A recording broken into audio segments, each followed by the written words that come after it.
As sports history fans, we often reminisce about the legends. Willis Reed limping onto the NBA Finals court, Kurt Schilling's bloody sock, Kerry Strug's courageous dismount, and so many more. These moments often define sports history. But what about the countless injuries that did not become legends, or careers that were derailed due to inadequate care? That's where this episode's sponsor comes in. Introducing to you, ILP Sports Consultants, your trusted sports injury partner, available 24/7. Brian Maelli at ILP Sports Consultants has over 20 years of experience in the orthopedic and sports medicine industry, and he has worked with athletes across the gamut, from youth to amateurs, professionals, in almost every sport played in the United States of America, accommodating athletes at every stage of their career. This adaptability ensures that ILP services are perfectly tailored to your skill level, no matter where you are in your athletic journey. With ILP, you are in control. Choose the steps that matter most to you. Diagnosis, treatment plan, recovery, or the whole journey. ILP services are tailored to your unique needs. Rushing for care is a common pitfall, leading to future problems. ILP Sports Consultants helps you make the right decisions, ensuring that you receive timely and safe care. And here's a bonus. Brian hosts the Injured List podcast, sharing insights and athlete stories you won't want to miss. Whether you're a concerned parent or grandparent, or an athlete yourself seeking guidance, ILP Sports Consultants is your beacon of hope in sports injury management. Visit ilpsports.com today. That's the letters ilpsports.com. ILP Sports Consultants, where your well-being is the priority and your recovery is the mission. Choose ILP Sports Consultants for a healthier sports journey, helping you get back in the game the smart way.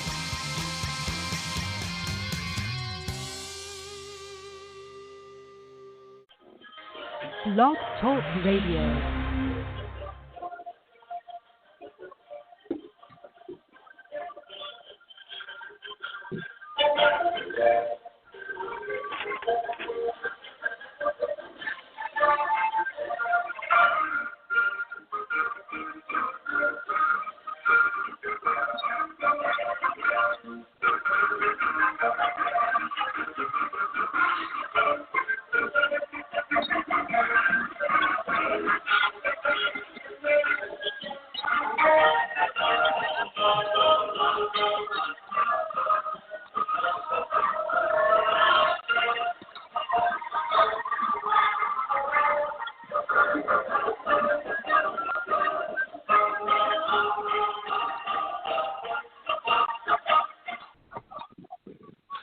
Tonight we'll go back in time to seasons past, when 22 men graced the rugged fields of yesterday, fighting for one more first down, one more yard gain, one final score, which would bring victory after 60 minutes of battle on the gridiron. Tonight we'll explore the world of Gridiron Greats. Welcome to Gridiron Greats Football History Memorabilia on the Gridiron Greats Publishing and Broadcasting Network, in conjunction with Swick Enterprises, and we're live from the Wallingford, Connecticut home of Gridiron Greats Magazine. I'm Bob Swick, publisher and editor of Gridiron Greats Magazine. I'll be your host for the show. Gridiron Greats is the only publication in America which focuses upon the history and memorabilia of the North American football game since its inception in 1869. We cover 150-plus years of football history and memorabilia. You can find us on the web at gridirongreatsmagazine.com. It is at this time I'd like to introduce my co-host. He's a senior contributing writer to Gridiron Greats Magazine, a football memorabilia historian, specializing in pre-World War II items, in particular Red Grange, and also Seattle Seahawk items, in particular Steve Lard. He hails from Portland, Oregon, Mr. Joe Squires. Joe, welcome to the show this evening. Oh, no, Captain, I'm excited. Some good guests lined up on board already. A great topic, one that's near and dear to my heart. Auction season, REA ended over the weekend. It's a good time to be a football collector, my friend. It is a big night, and it's an appropriate night, a cold winter evening here at the compound with light snow falling. The tundra is frozen and ready for the battle to begin. Big auctions, you're right, REA. Tidbits, highlights of that. I know you picked up a few things. I'm very surprised at one thing you picked up, though. Oh, and which item would that be, Bob? Oh. That was very interesting. Share with us what you found there. Well, I'm pretty sure I'm like a lot of people. REA opens, and I spend the next hour going through bidding on probably, placing feeler bids on about 80 items, and then watching as my hopes are dashed up against, the unstoppable force of other collectors discovering the things I'm bidding on. But for as big as REA was, there wasn't anything there that was gotta have. It was all, it was all in that realm of this would be nice to have if the price is right. And what I ended up with was winning 2 items. One is 53 Bowman ungraded set. I'm starting to put together all of my runs of sets ungraded. I'm the captain's had an influence on me over the years, moving away from plastic and going towards the cards that that you can touch, feel, and smell, that are 67 years old. But so want a grade or a raw ungraded 53 Bowman set. Love that set. 3 Bowman. Those Bowmans, 50, 51, 52, obviously 53. Just love that run. They start to tail off a little bit at 54 and 55, but so love the 53 Bowman set. So very happy to win that. And then I think the item that you're making fun of me about was some 2000 SP authentic unopened wax box factory. I was shocked. I was shocked when I read that and you were talking about it. I was just I don't know what happened to me. I literally the phone fell out of my hand and I said, "What's going on here?" And doing a little research on it, trying to figure out what it actually was, since I'm dinosaur and the newer stuff. I understood it was Mr. Brady's iconic rookie card, which is worth probably $5-10 million right now if you grade it. It's working that way, isn't it? Yep. It's got Brady's rookie card. It's got Urlacher's rookie card into it, and they only made 1,150 of each of the, each of those cards. They're numbered. So how many more of those are in unopened boxes? But I don't know. It's the first modern unopened I've ever bought. And It was just one of those spur of the moment things. I don't know what it was, Bob, but I felt like I wanted it. And then I threw out there that it'd be fun to open at the Chicago National when all of us get together again. And I'm pretty sure all of us could use some. Some wax breaks. When we all get together for some, Giordano's pizza and beer. So who knows? Maybe we'll pull a Tom Brady rookie card at a pizza place in Chicago in August. That would just put a cherry on top of our national. It'd be great. What would be even more amazing if you had like box number 1, 1 of 1150, which probably would it be, bring the value of the car up even that much more, or if you have like 9 and under, number 1 to 9 type of thing, be amazing. Or have the last number in the sequence. Yeah. So. Don't laugh at this, but for about a year, I've been saving screenshots of all the Brady, the 2000 SP Brady rookie cards I can find, just to kind of check. Really? You know me, I love my spreadsheets. I texted you over the weekend and told you that I was tracking, or I think in the last show I said I was tracking all of the Gridiron Greats magazines between when you and Frank, bought it. They kind of changed because they used to say winter, spring, summer and autumn, with winter being the first one, and then at some point when you took it over, your numbering is, spring, I forget, but it kind of switched. I switched. I made autumn, fall. Yeah, I made autumn, fall, and we basically kept roughly the same sequence on it. But getting back to that 53 Bowman set a bit, I still remember putting the Bowmans together back in the 80s, and the toughest set I had to finish, believe it or not, was the 53 set. I had just a rough time finding any of them at shows or even mail order or whatever back then. Obviously, these was pre-internet days, and it was very interesting. Out of all the Bowman sets, that was the last set I finished. I still haven't finished the 52 large set, but I did finish the 52 small set pretty early on. 52 Bowman's large set, I've started and stopped numerous times. I still probably got 40 or 50 cards to that set. I still haven't finished it. Yeah. I'm just not choked up about spending a lot of money for the Lansford card in any condition. You know what I mean? So, but 53, I just had a rough time trying to finish that set. That's pretty interesting. Yeah. And then obviously the past 20 years. Last 20 years, there's so many that came to the market now. It's amazing. So. Yeah. But when I was putting my card run together, the 53 was the one I didn't complete either. I had 52 small, I had 50, but I only made it about a third of the way through 53 Bowman. It's definitely a tough set. So, and I'm collecting cards. I think as they're intended to be collected. I'm getting them. I'm looking at them. I'm reading the stats. And I sent out a text to you guys, about a month ago where it's like, check out the 84 U.S. of Bell set, man. I didn't realize there were so many people who played for, the New Jersey Generals, Herschel Walker. I mean, I think it was, was Steve Young on there. I was enjoying putting them together, and I was just looking at stats and, the feel, the touch, the smell, all of it, and it was fun. And put it all into binders. I've sent pictures out of me and my son doing it where I'm handing him cards and he's, putting them in the binder and, well, who's this guy? It's kind of fun. Yep.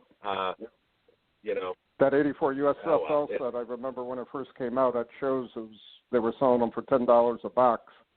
And plenty of them out there, no problem. And then, fast forward a few years, and all of a sudden, they're one of the hottest commodities around in the box, especially with the tape on the box.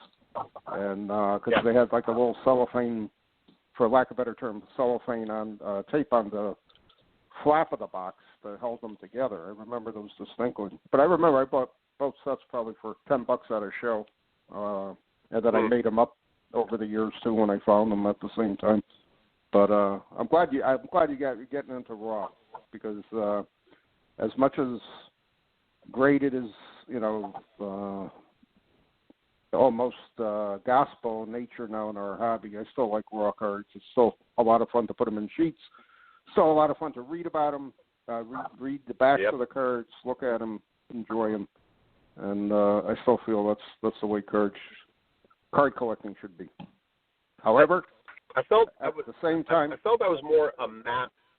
Oh, sorry, go ahead, Bob. No, I was just going to say, at the same time, obviously there's a lot of money on the table now to grade, especially older cards. So obviously that's a consideration for everybody. I felt I was more amassing stuff when I was putting graded sets together. I mean, I had the cards I loved, my Largents, my Granges, stuff like that. But it felt like I was trying to put the 1950 Bowman set together in PSA, and I didn't appreciate it. So when I'd buy 3 cards, I'd get them, and my joy came from going down into the black PSA, boxes, and putting them in numerical order, updating my registry and my spreadsheet. That's where the joy was, not reading them. And now all that's gone, and I get joy in reading, in reading the names, the stats, the teams. I'm getting a lot more enjoyment out of it. And Good. Yeah. Good. Yeah. That's the fun part of the hobby. I mean, that's it. Yeah. And unfortunately, I think a generation is missing that. It's their only concern is chasing after the grade number, and that's it. Oh, absolutely. What I mean? Yeah, it's amazing. How many people are buying boxes of wax, putting it in their basement, hoping that it's the next 2000 SP. Right. And like we mentioned last show, if you guess wrong, if you hoard the 89 tops, instead of the I'm stunned. I used to have, a couple hundred to 88 tops football. I picked them up for about $3 a box, and now all of a sudden they're 100 and something. And I was like, man, I shouldn't have opened so much 88 tops wax. It's amazing. It's amazing. And did you bid or win anything in REA? No, I didn't touch anything. I just I studied all the auctions that were out there. I did not bid on anything, but I was pleased to see a lot of the prices on stuff. So it was a good sign. It was a good sign. Mile High fires off tomorrow, and round one of Heritage fires off tomorrow. So two auctions ending tomorrow that are both not a lot in Mile High. I mean, you've got some pretty high end graded rookie cards, but Heritage has a lot of unopened wax. I mean, a couple series of 72, 70, 76 tops wax box. There's a lot of wax that's ending, and it's just, I mean, is wax back? I mean, I ask. It's fascinating, Be very interesting to see where all that stuff ends up. And my gut feeling is those unopened wax boxes are going to be through the roof. So again, good sign for the hobby, and hopefully they'll stay unopened, and/or they're going to be broken, and hopefully there's going to be some nice cards in them, with the exception at the National. Of the last card, which will have the gum on it, and all gummed up and it'll be useful. Yeah. And that's it. All right. It is interesting. Oh, I'm sorry. Go ahead. No, go ahead, Bob. No, go ahead. I was just going to say. It is interesting. I was curious too. Would the Brady number 1 or 1150 go for more than the 784? Right. I think it would. I honestly think it would. Yeah. Yeah. Be through the roof. All right. At this time, I'd like to get started on our show. We're going to have a great show this evening, and tonight's show is going to be devoted to discussing one of the most historically significant and iconic card sets in professional football, a little-known set, but known to many experts and longtime hobbyists, and that is the 1926 Pottsville Maroons RPP C set. And at this time, I'd like to introduce our special guest panel of experts on this subject and this set. And this will include Mr. Mike McKee, Mr. Jeff Payne, and Mr. Steve Wolf, all who are well known in our hobby, all who I'm happy to say I know personally. And it's a very, very big honor for me to have all of you guys on the show at the same time. And I want to lead off by thanking you for being on the show this evening. And my first question is going to go to Mike. And Mike, thanks for being on the show this evening, making time out for us.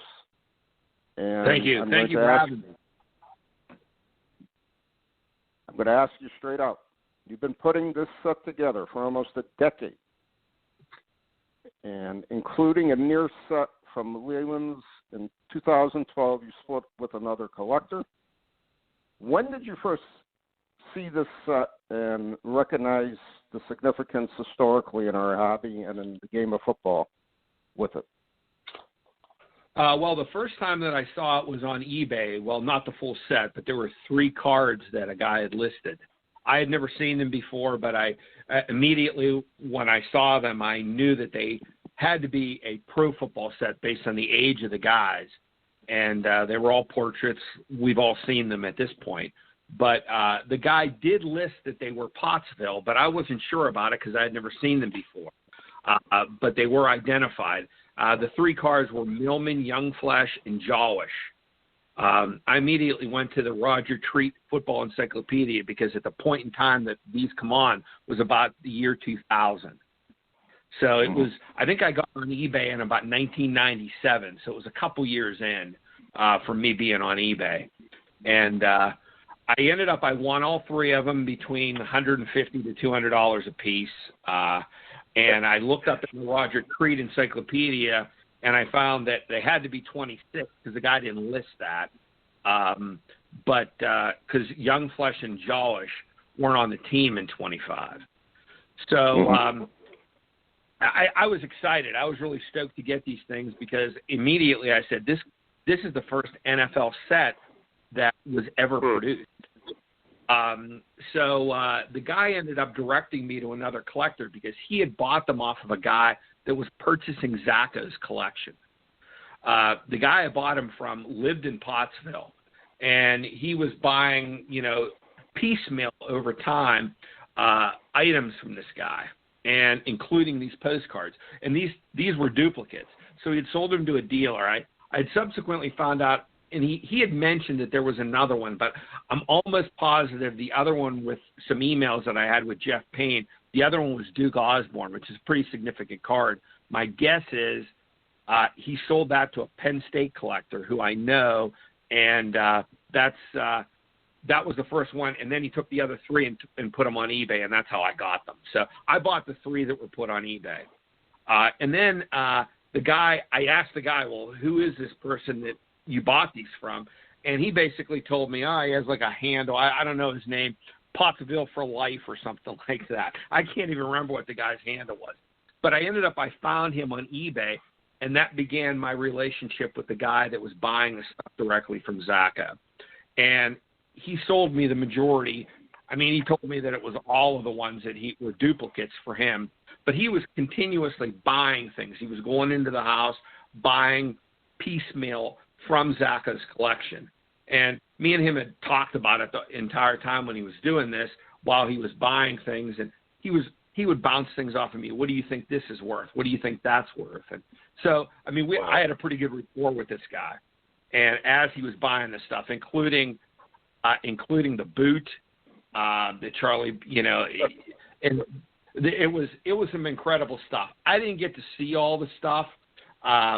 Because things were a little different then. We're talking 2000. It was hard to take photographs. So it wasn't a situation where somebody could take a bunch of photographs and just send them on to you like you can today. I mean, it was basically descriptions of the stuff. I went back and forth whether or not do I want to try to contact Zacco, and I decided, I'm not gonna do that. I mean, I'm gonna play it cool, and I'm gonna say, okay, I'm gonna get what this guy doesn't want, and that's how I did it. And but I mean, the Pottsville, I fell in love with these cards. I mean, because I like things that are unique, things that aren't really known to the rest of the hobby, one of a kind items, and this set is just, I mean, it's so rich in history. The NFL, there's a scandal involved, a stolen championship. I mean, if you could call a football card set sexy, this would be it. Yep. I like that. That's good. That's a good one. That is a great way to put it. And, that's where I pretty much learned all about the set off of this guy. I mean, because he was buying it directly from the source of where these came from. Some of this was, us surmising what exactly happened. I mean, some of it he couldn't remember exactly why some of the cards, when he was talking to Zacco, why they were written. Racist comes to mind because he had Yale written beside his name. Well, Racist was a Sandlot player. He never went to college.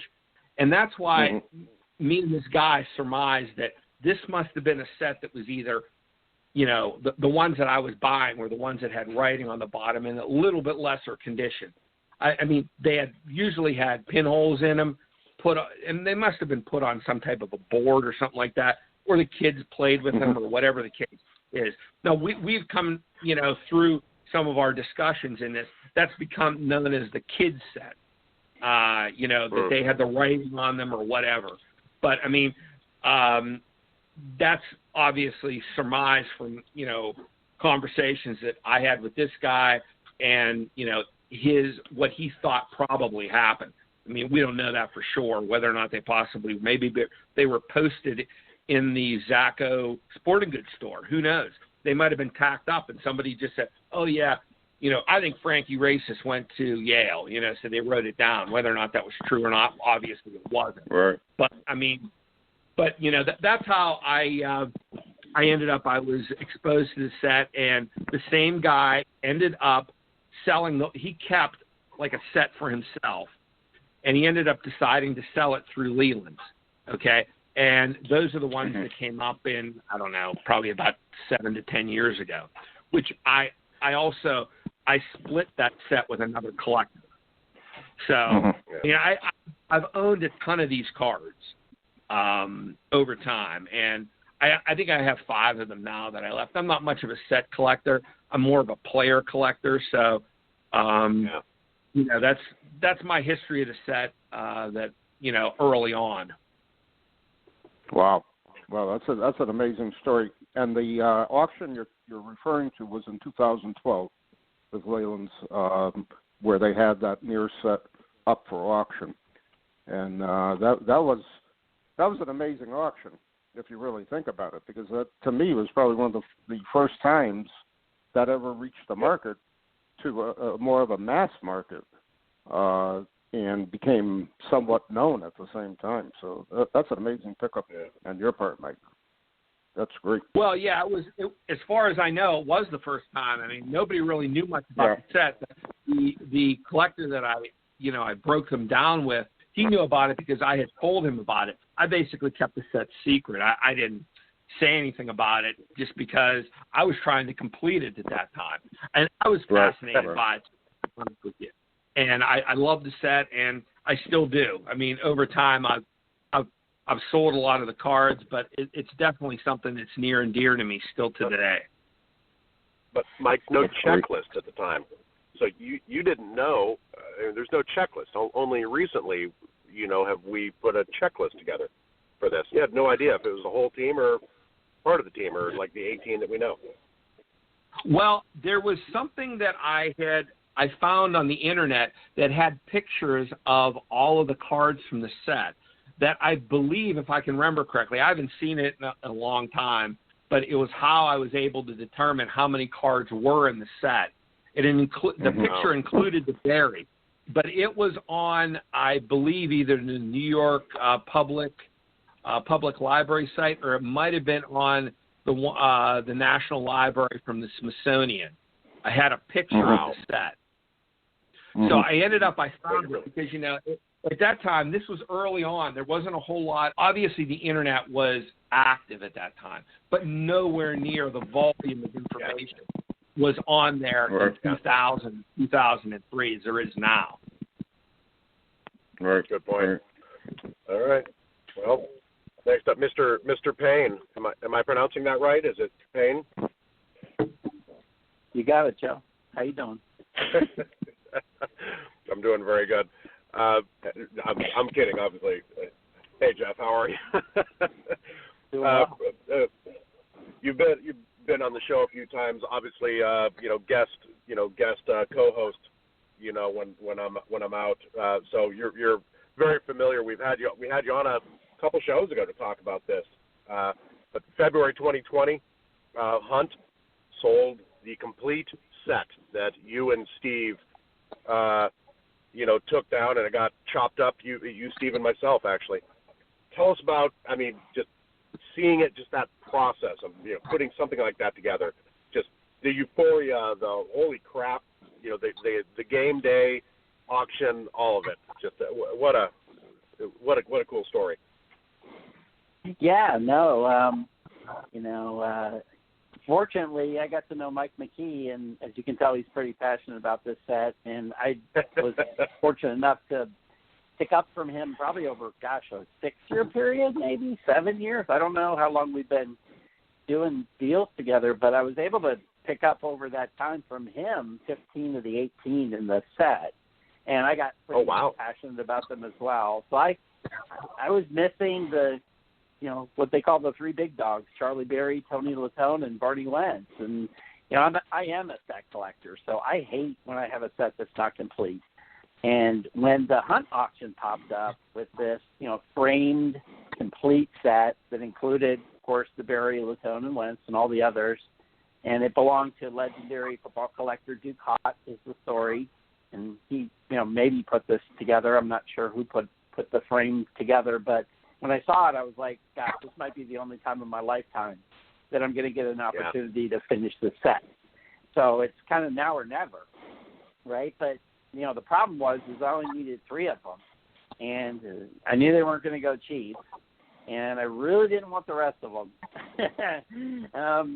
because then I'd have to figure out what to do with them. So I went out looking for some people that might be interested in splitting it up, my only criteria was, I just said, I got to have these 3. I don't care who, takes the rest of them, but we need to put a group together. And I like doing groups like that. I think it's kind of fun to go after something together. And so, I made a few calls, and you, Joe, and you, Steve, popped up as being interested, and you guys kind of pretty much said, yeah, we'll take the rest. So I was like, well, I guess, my job is done here. But, of course, the problem was then you got to figure out how you're going to make it all work. And I guess what I've learned, because I've done quite a few group purchases like this now, is there's kind of 3 things you got to resolve, and I think you resolved them up front.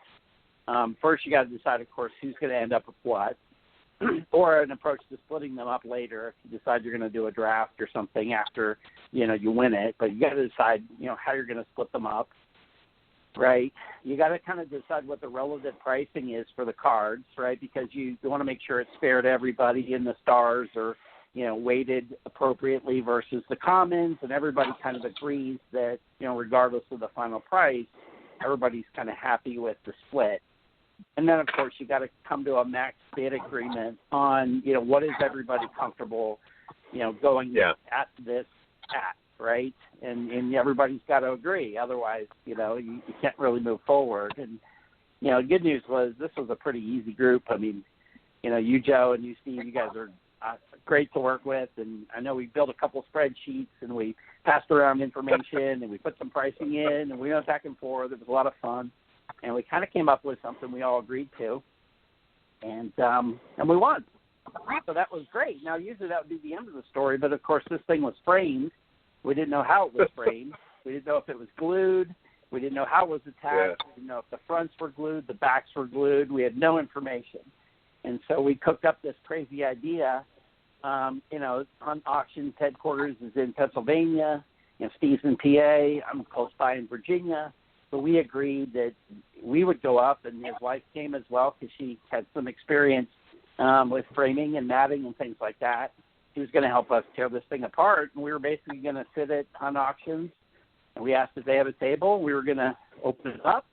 We were going to snoop around and assess it and figure out, okay, how is all this put together? How do we split these things up without damaging the cards? And so we did that. They were glued to the back, as was suspected. Another collector had mentioned that some of the other Ducat stuff that had been won in previous auctions, the stuff was glued to the back. So he hadn't really cared about, the cards. I never would have done that, my wildest dreams would I have glued something like that to backing. But, hey, it was a different era probably when that was done. And so we chopped it up. Steve, he can comment. He and his wife took home theirs. I took home mine and yours, Joe, and then the next day I packaged up and sent you a little, late Christmas present, I guess, in February for you to. And what an iconic photo of you and Steve at Hunt holding this framed thing. And you were texting me along this way. I absolutely love that photo. It made me smile. I think we added didn't we add a Largent? Didn't we throw a Largent in there too? You did? Yes, we threw. Yeah. You gentlemen did me well. I mean, it's such a nod to to the Hall of Fame wide receiver Steve Largent. Thank you for putting. I think it was a sticker, as an '87 sticker or something you put next to the 26 Pottsville Maroons. But how cool is that? Good idea. But well done, gentlemen. Where do you think the autographs came from on this particular set?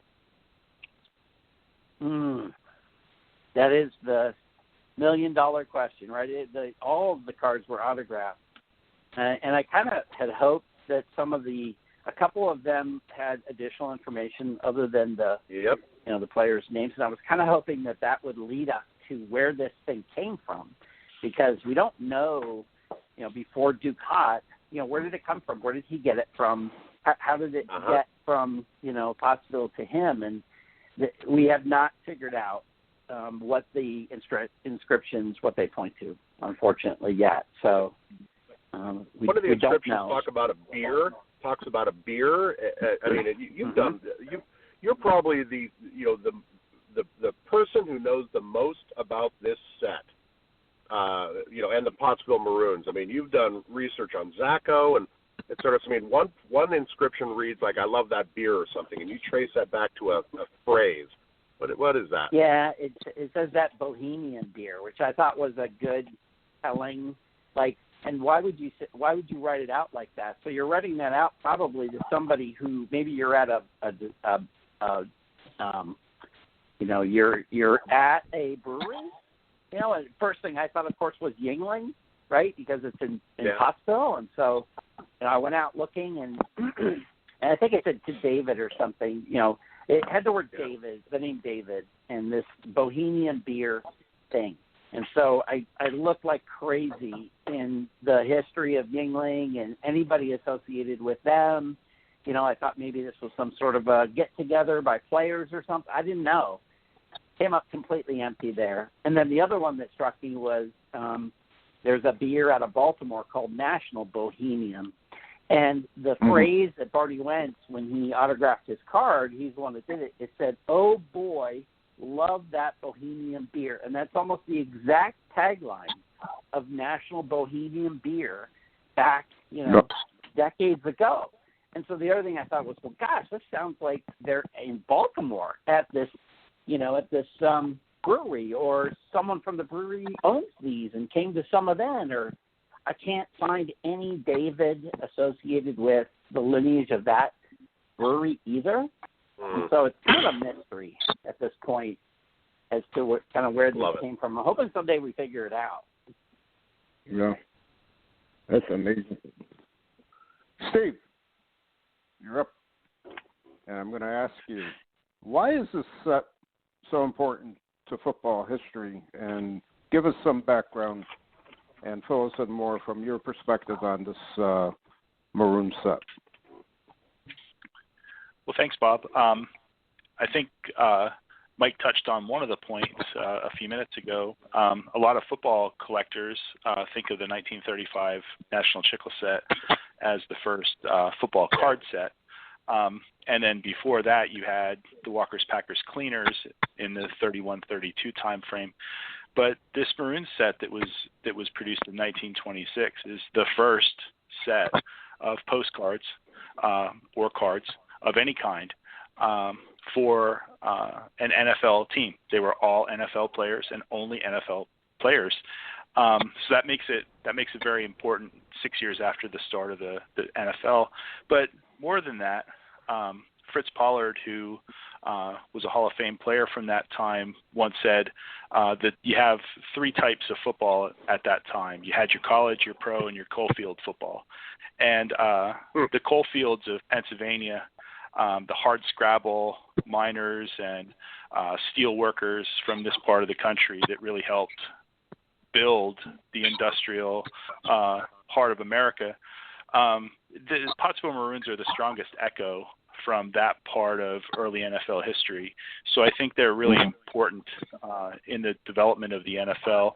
And it was alluded to earlier as well, the kind of controversy around their championship in 1925, where they beat the Chicago Cardinals 21-7, the best team in what was considered the West of the NFL.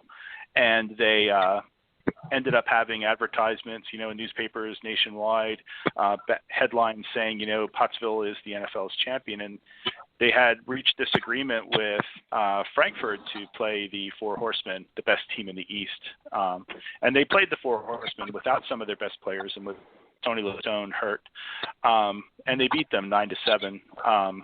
But they played them in Shibe Park, and there was a controversy over territory, and they were suspended. And the Chicago Cardinals played a few more games and ended up with a one-game advantage in the win column and became the kind of contested champions. But beating the Four Horsemen of Notre Dame, that all-star team, really put the National Football League on the map, and it was one of the things, along with Grange and his barnstorming tour and the ability for him to draw crowds. It was one of those things that really kind of brought the NFL to the forefront and made them an equal with college at the time, which was thought to be a few decades ahead. So, and you come back in 1926, and the Maroons had a tremendous football team. They finished 10-2-2.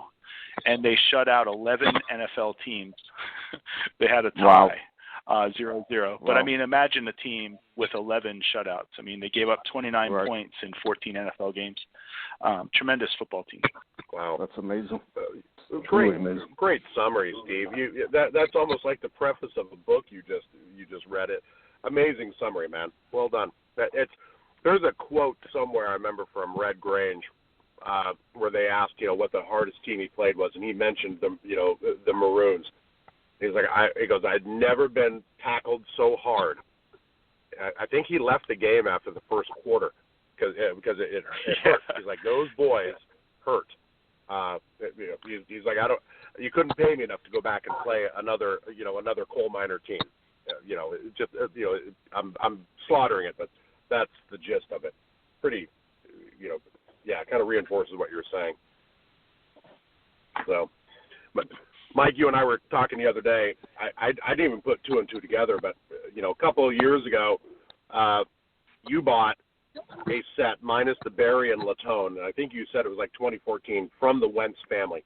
And you'd mentioned the Wentz family, and I didn't put two and two together. That was player Barney Wentz's family, and I was just like the epiphany. I'm like, how cool is that to actually buy the personal collection from a player on the team? Tell us about that. I mean, and then if Wentz had a set and Zacho had a set, how many other sets do you think are out there? Well, yeah, I did. I got a call from a collector. I was actually in Allentown because I set up at a show, and I've been doing this for a long time, setting up at the Allentown Paper Show. And a friend of mine called me up and he said, there's something you might be interested in that showed up at the Adamstown Extravaganza. And what it was Barney Wentz's, one of Barney Wentz's family members brought the entire set out with some stuff from Wentz's time at Penn State, along with the 25 Pottsville Panorama. So I got the guy's number. I ended up going over to his, I guess it would have been his girlfriend's house. And me and my wife went over and looked at the set. And I'll tell you what, I was just floored. I mean, I had gone, and this was after I had already bought the ones out of Leland's. So I had seen a lot of these cards before. But, I mean, the condition on these was really unbelievable. I mean, none of them were autographed that I can remember correctly. But the condition was just blew me away. And I remember setting them out on this guy's table, his makeshift table that we got set up in the living room, and laying all the cards out around the panorama. Because, as I mentioned before, I'm a card guy. That's where my roots are. But, I mean, I love memorabilia, like one-of-a-kind things, a little bit more than I like cards.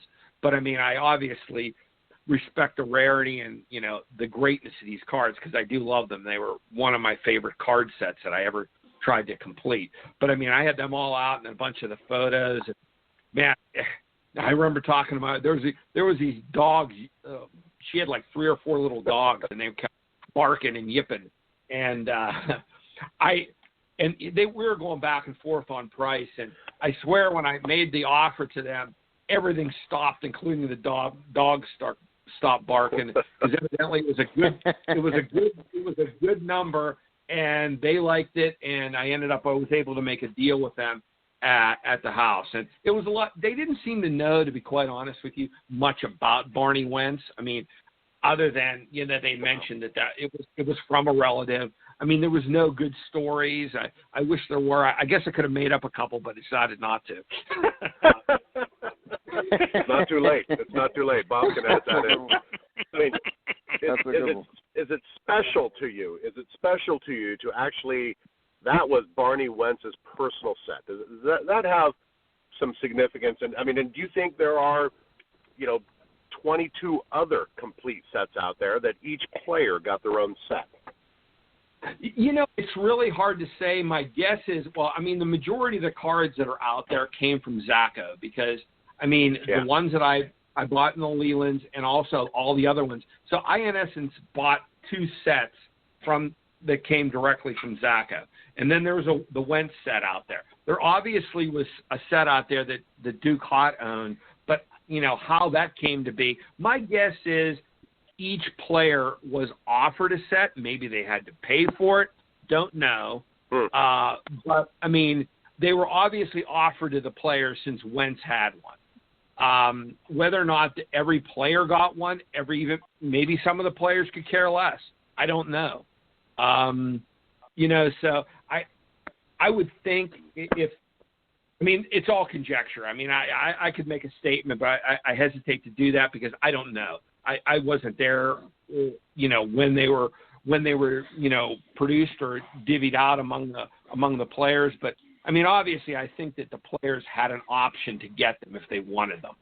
Whether or not everybody did, my guess would be probably not. But who knows? So again, the Wentz family set minus the Barry and Latone. Two of the big three. Why is that? Which is an extreme oddity because the guy that I talked to, this is going back to the guy that bought all the stuff from Zaka, he questioned whether or not the Barry card even existed. I mean, he had two Latones because one of them was sold in Leland's and I have one. So he had two Latones. So he had basically two full sets. I think there might have been one that was missing. He might have only had one Keneally. But, and might have only had one Wentz for whatever reason. But, I mean, why? He said, I'm not even sure if a Barry exists. And then I found that picture of all the cards that came from the New York Public Library or from the Smithsonian, and I forwarded it to him, and I'm saying, I think it does exist. It's on this image here. And he goes, yeah, I agree with you, but I've never seen one. And Zaka seemed to say, if I can remember correctly, he seemed to say that he never had one. Why, I don't know. I mean, but I'm not sure. I mean, obviously it exists because Jeff has one. But, I mean, it's an oddity about the story. Who knows? Right. Jeff, and that leads us for me to ask you, your spreadsheet is amazing because you've basically tracked the 58 known examples of the cards from the 4 sets and also an odd cursive set.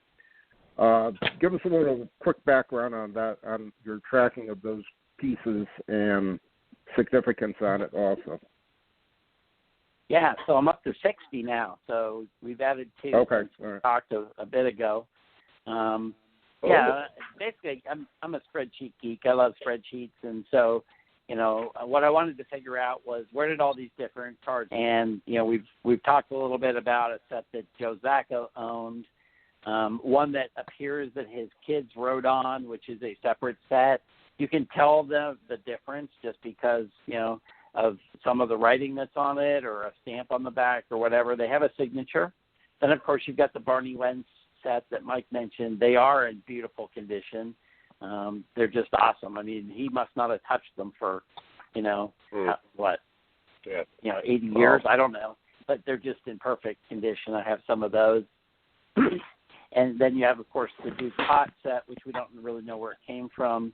And then you have this one oddball card that Joe has, right? Joe, you have this card of, I think it's Russ Hathaway, where somebody typed on it with a cursive typewriter. I call it the cursive font set.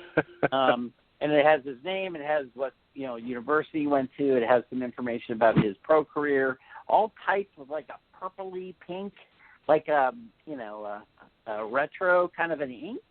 Those typewriters were popular, 60s-ish, right? And what I can't figure out is that another set and there's more like that out there, or did somebody pull that one out and just put that on there to see what it would look like or whatnot? But one of the interesting things about the spreadsheet is I've created this thing I call the chain of custody. So everybody's hearing these collectors, particularly Mike, who was instrumental in helping with this, is like, where did all these come from? What's the chain of command? Where did it come from? And I've tried to track from Zacco or from Wentz or whatever, who touched the card? Where did it go? How did it get there? And where does it live now? So kind of a complete provenance, if you will, of the card and where it went and where it came from, which is kind of cool. And I've got that for most of the cards now at this point. which I'm kind of maintaining. And I know there's people out there that have these. I know it, because I personally believe that these were all complete sets, and I personally believe that the reason we don't see the Charlie Berries and a few of the other cards that are less of a population is because they got cherry-picked. That's my belief, right? I mean, if you're going to cherry-pick a card all the way around, some of these cards have touched 4 or 5 hands by the time they got to who owns them now, from my calculation.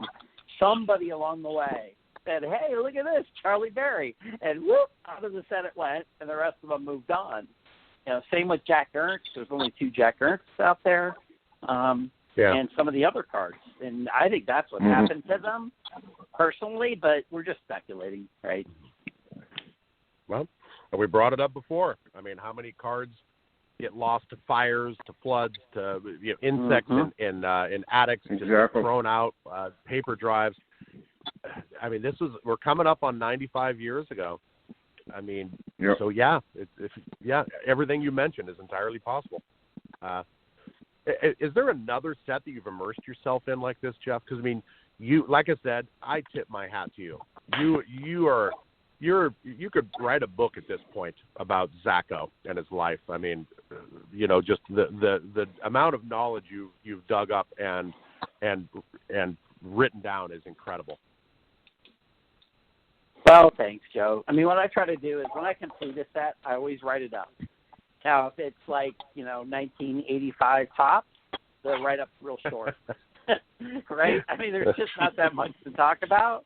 But if it's a set that there's nothing else out there that's written up about it, I'll put this one in there. Yep. I put the Williams Packers, the Williams portraits that I wrote an article for Gridiron Greats for last edition.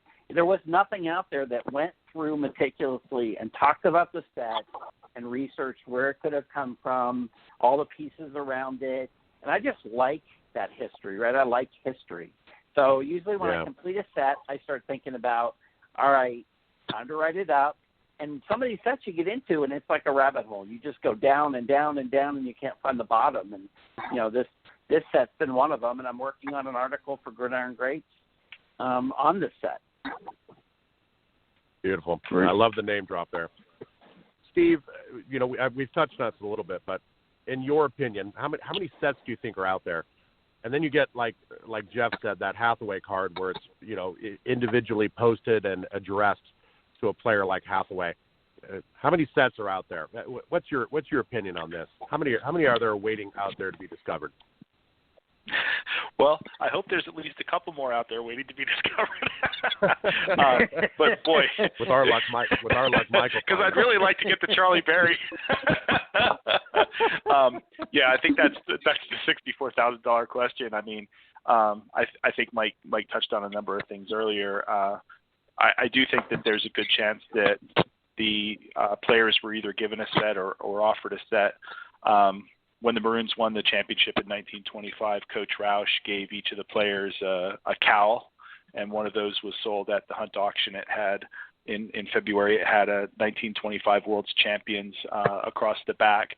The players were given coal fobs in 1928 that were engraved, and the way that those coal fobs were treated might give us some insight into what happened to some of these sets.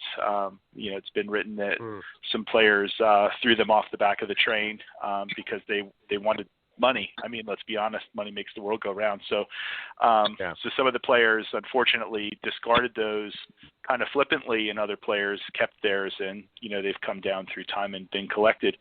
So there's probably between that and like you guys often talk about on the show, paper drives for the war, and just the fact that these things, other than the one that you found that has some very nice adornment on it, that's got Hathaway, University of Indiana, 2526. Then at the bottom it has Pottsville Maroons, National League champs, 1925, and first All-Star game. So someone like Jeff was saying, stamped that or otherwise typed it on the front. And it would be great if we could find another example like that, particularly where we already know that there are 4 that exist from the current sets, because that would definitively mean that there's another one out there. yeah, I mean, to me, this set's, I mean, some of the best moments I've had in the hobby have happened because of this set. I mean, you mentioned earlier the photo of Jeff and I holding the Ducat full set with the program, and just the idea of taking over the conference room at Hunt Auctions for like 2.5 hours to cut that thing up with Susan. I mean, we brought in bags of stuff because we didn't know what we were gonna encounter. So we had, X-Acto knives and scissors and straight edges, and it was just amazing. And Steve Largent cards. And, yeah, the Steve Largent card, of course, and meeting Mike. Kind of right before the COVID shutdown, I drove out to Somerset and met him and bought the Barney Wentz from the Barney Wentz set, which is really cool to me because I was born in Pottsville. My wife was born in Pottsville, and Barney Wentz, he grew up in and lived just a couple miles away from where my wife grew up. So to me, those folks are local heroes. So the set's kind of sentimental to me for that perspective as well. Amazing. All right, we're almost we're down to like 5 minutes, and we got a couple more questions, so we're going to make this quick. Mike, 60 seconds or less. The only card you've never not seen is the Barry. Quick comment on that. Mike's incapable of 60 seconds or less, by the way. Yeah, that is true. But 55 the Barry seconds, card, Mike. yeah. I have no idea what to say about that card other than, I think that there's a good possibility what Jeff alluded to previously, that people cherry pick the card very much might be the truth. Yeah, he was the star. Yeah, that's a good point. I mean, for even Zacco to say, I don't know if it exists. Maybe his memory was fading. Obviously, he had them printed and stamped, but man, yeah, he's the star power. Fascinating, isn't it? I love this set. I love the business. It's a rare set. Yeah.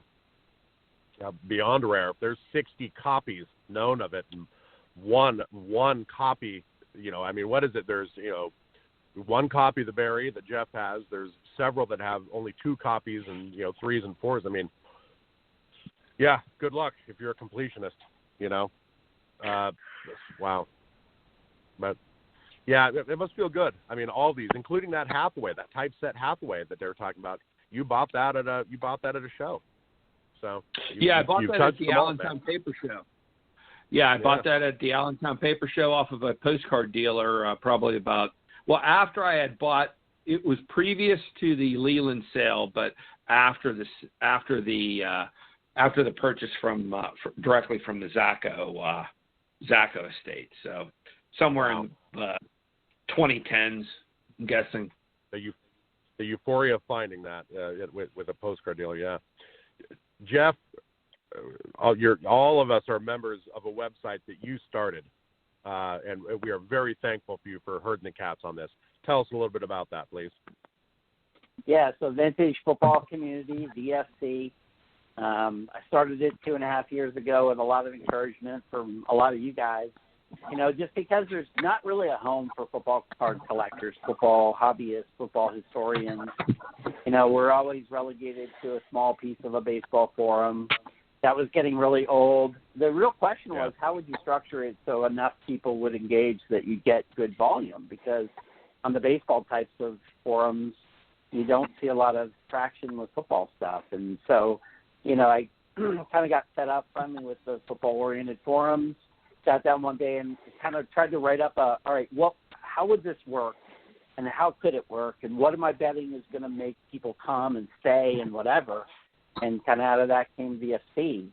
And it's a place for hobbyists to talk football 24/7, whether you're into 1800s, pre-war, post-war, vintage, modern. We don't care, right? It's for everybody. And we have over 100 members. We want more members, though. We want people that are active. We call it a community because it's about sharing. It's about talking about sets like this or any set, right? And it's about just having fun with each other in the hobby. So we do fun things like Secret Santa and fantasy football, and did a dinner at the National in 2019. We've had collectors at people's houses. We met up at shows. again, I'm reaching out. If you're interested in football, you want to share, talk about the hobby, you will not believe the amount of content on this site. Yep. And every month, so I just encourage more and more posts, more and more threads. A lot of good people on there sharing a lot of good knowledge. Yeah, we average over 75 news every month. You know, I calculated after the first year, we generated as much new threads and traffic as most of the football forums on baseball sites that are orders of magnitude larger than we are won't do in 5 years. So it is a great place, and I encourage people, if you're interested, reach out to me and get involved. It's just a lot of fun. And it's a place where we talk about these kind of sets, and I get ideas for my articles. So, you know, it helps me also think through the articles that I'm trying to write to support Bob and Gridiron Greats magazine, you know, because there's just so many knowledgeable collectors. Yep. And, Jeff, you have my name for Secret Santa, so send me that berry, please. Yeah, it's in the mail. It's on the way to you. All right, guys. Basically out of time. I want to thank Mike McKee, Jeff Payne, and Steve Wolf for an incredible show this evening with regards to the set. Unbelievable amount of information. Down to 20 seconds, Joe. 10 seconds. Our 2-minute warning and wrap up. Well done, gentlemen. Thank you for all three of you coming together and talking hobby. Thank you. It was great. I truly appreciate it. It was one of our best shows that we ever did. Gridiron Greats Magazine. If you're not a subscriber, what are you waiting for? GridironGreatsMagazine.com. Thanks for listening, and we'll be back with one more show before the end of the year. Take care.